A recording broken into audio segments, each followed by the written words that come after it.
Шығарылышыбызын дәвам етебіз. Республикада барлық районнар ураққа түшті дейерге була. Урыны білән біртіклілеріні жиыны яуым түшімлер қатлауландыра.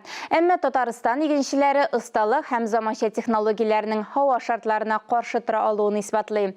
Исігізге түшіріп өтебіз, Татарстан дәулет телерадио компаниясы 14-ші тапқыр қызмет кішісін данлыйбыз деген исім астында еш комбайншылар конкурсының башлануы турында иғлан етті.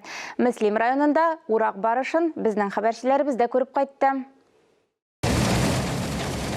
Бұл сезонда Исламов крестьян фермер хужалығы комбайншыларына 9000 гектарға яқын майдан уру мақсаты қойылған. Оңыш яқшы болсын үшін техниканы вақытында әзірлерге һәм язғы шешуні дұрыс етіп башқарырға керек. Бұл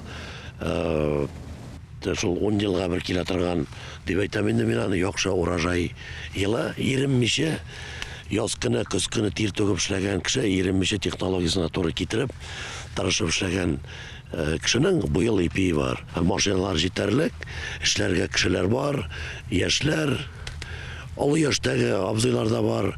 Мына бір комбайнер біздің 42-ші сезонға, 42-ші ме 43-ші сезонға шыға уже комбайнға, аның яңа кіріс комбайны, комбайнарын яңартып тұрабыз, машиналарын яңартып тұрабыз. Барлық экипажлар да алдан бір тулы командаға топланыла. Іш үшін деп атлығып тұрған ер-егітлер коллективта шақты.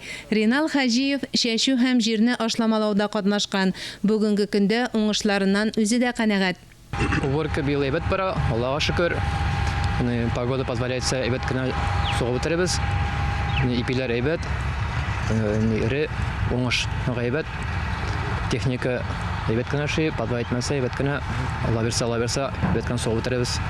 Тәҗрибәле механизаторлар яшьләргә һәр вакыт ярдәм кулы сузырга әзер. Мәсәлән, Риф Мөхәммәтов өчен бу 45-нче урып җыю кампаниясе. Хезмәт ветераны СК3 һәм СК4 комбайннарында эшләгән елларында бик әйбәт хәтерли.